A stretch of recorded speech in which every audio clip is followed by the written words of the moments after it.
en 12 minutos. La entrevista en la voz de quienes hacen comunidad. Cultura, política, historia.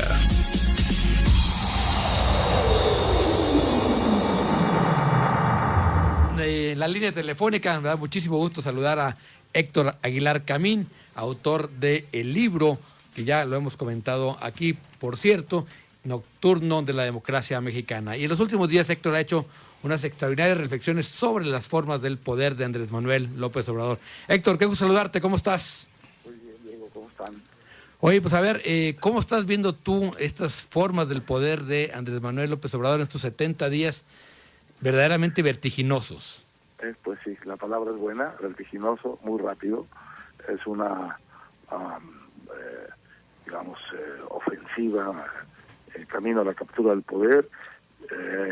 Yo terminé el libro Nocturno de la Democracia Mexicana con una reflexión del mes de agosto del año pasado, y decía al final, México, la mayoría de los votantes mexicanos, digamos los que votaron por López Obrador, que fueron muchísimos, están en modo sueño, esperando muchísimas cosas del gobierno que han votado, y falta el despertar.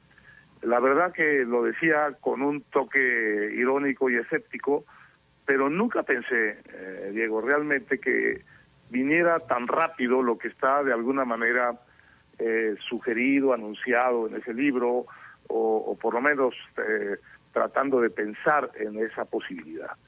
Y es esto, la elección del año pasado, de julio de 2018, democráticamente generó una hegemonía electoral, o la posibilidad de una hegemonía que puede ahogar a la democracia mexicana. Porque sí, a partir, digamos, de su triunfo en julio de 2018, el presidente y su partido han ganado muchísimo más poder que el que les dieron sus electores. El presidente López Obrador tiene hoy un poder muchísimo mayor que el que le concedieron los ciudadanos en las urnas. Te digo nada más un caso. La Cámara de Diputados. Morena consiguió, creo que el 37% de los votos efectivos en las urnas. Para la Cámara de Diputados. Morena, no digo la coalición, digo sí, Morena. Morena tiene hoy el 52% de las posiciones en el Congreso. Eso es lo que ha ganado el nuevo gobierno del 2018 para acá. Me pregunto, ¿qué dirían los electores de eso? Sí, pero a ver, él está construyendo un nuevo partido de Estado, o sea, en su referente está este partido de Estado de los años 50 o 60, que fue lo que nos dijo en la toma de posesión, y está reconstruyendo esa forma de poder. Bueno, una de las cosas que me gustó de tu propuesta de conversar hoy es que usaras la fórmula partido de Estado, porque esa es una fórmula que usamos nosotros muchos años. Nosotros, cuando digo nosotros, me refiero a la revista Nexos, y a esa parte, digamos, de la vida intelectual que estaba radicada en la izquierda de aquellos años, refiriéndonos al PRI como un partido de Estado. Desde que lo decíamos entonces, sabíamos que estábamos abusando de un concepto, pero era una manera de expresar el abuso del poder, mediante el cual un partido político tenía todos los recursos, todas las instituciones, todas las ventajas a la hora de ir a las elecciones, entre otras la ventaja de poder hacer fraude. Y que eran uno mismo, Estado y partido se veían a sí mismo como un espejo. No eran lo mismo.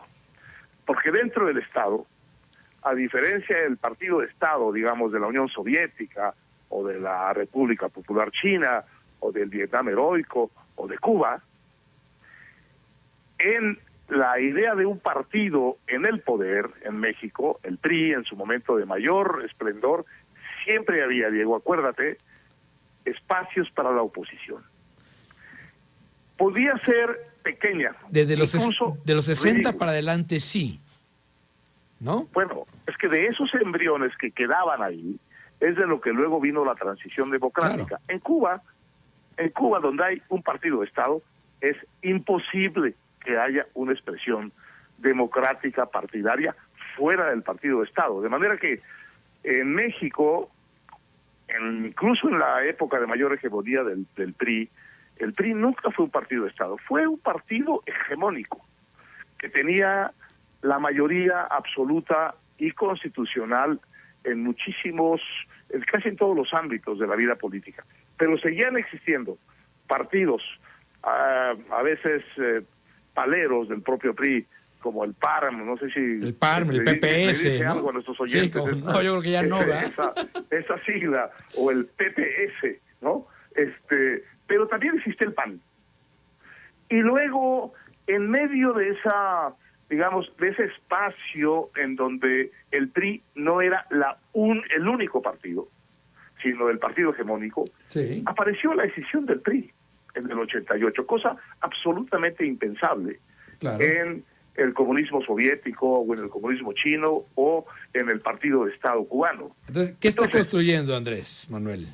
Está construyendo un partido hegemónico democrático, en el sentido de que está buscando, es decir, está pensado para ser construido con mayorías absolutas y con mayorías constitucionales a partir del voto de los ciudadanos, en un sistema comprobadamente, certificadamente democrático. ¿En qué sentido? En el sentido de que los votos se cuentan y cuentan.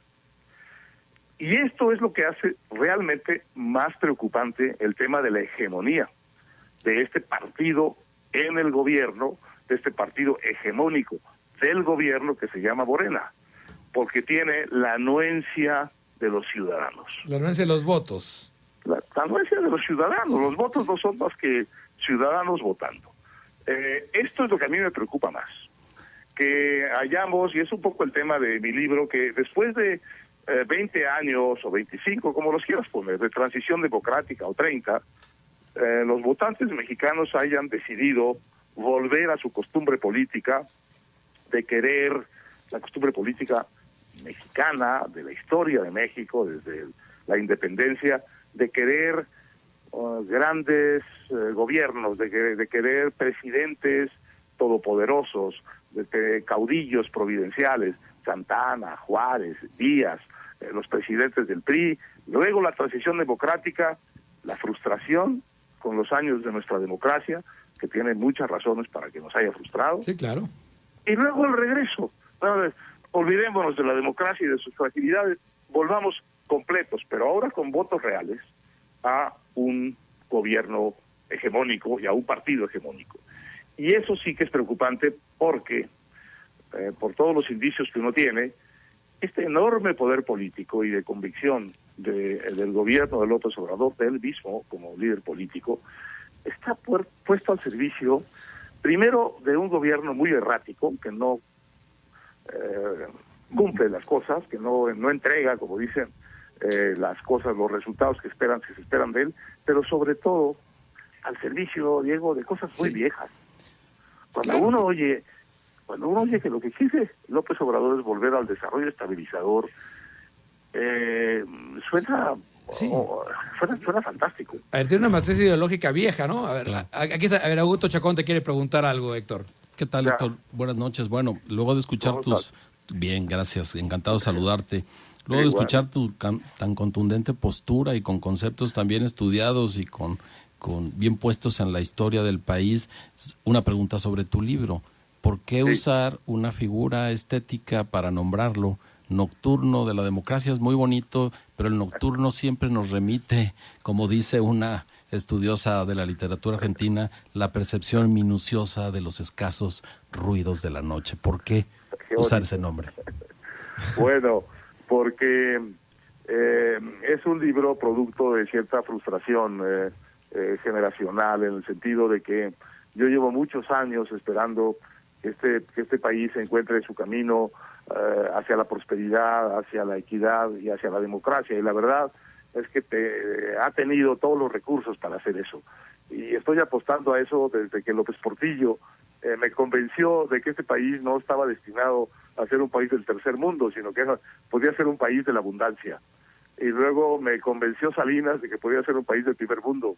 Y luego me convencieron los mexicanos de que podía ser una democracia funcional, moderna, capaz de volver al país un país moderno.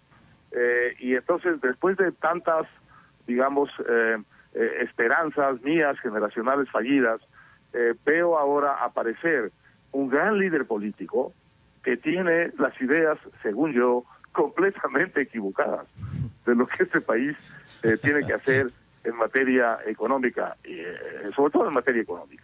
Tiene un proyecto espectacular de crecimiento político, de hegemonía política. Realmente es un proyecto de una fuerza y de una claridad de cómo capturar más poder, centralizar poder y trasladarlo a una instancia electoral que permita, mediante elecciones libres y controladas, refrendar ese poder. Tiene una idea de redistribución social a partir de las clientelas que ha establecido en el presupuesto, pero no tiene una idea de cómo volver a México un país próspero, un país que produce riqueza, y es esa riqueza que necesitas para poder sostener tu idea de redistribución social a través de tanto dinero que quieres repartir cada año a gente que lo necesita. Pero si no viene acompañado de un asunto de productividad y de un asunto de riqueza, de creación de riqueza, la verdad es que vamos a entrar muy rápido al callejón de que no alcanzan los recursos para eso. Pues muchas gracias por tomar esta llamada, estos minutitos. Te mando un gran abrazo y ojalá te tengamos pronto por acá en el programa. Bueno, cuando me digas, muchas gracias. Hasta pronto. Buenas noches. Entonces vamos a un corte, regresamos. Es Noche de Cine, Noche de Cácaro con Paco González. No le cambie, regresamos. Distrito La Perla presentó En 12 Minutos. Tu palabra es importante. Tu palabra es importante. Participa a través de Twitter. @imagen_jal.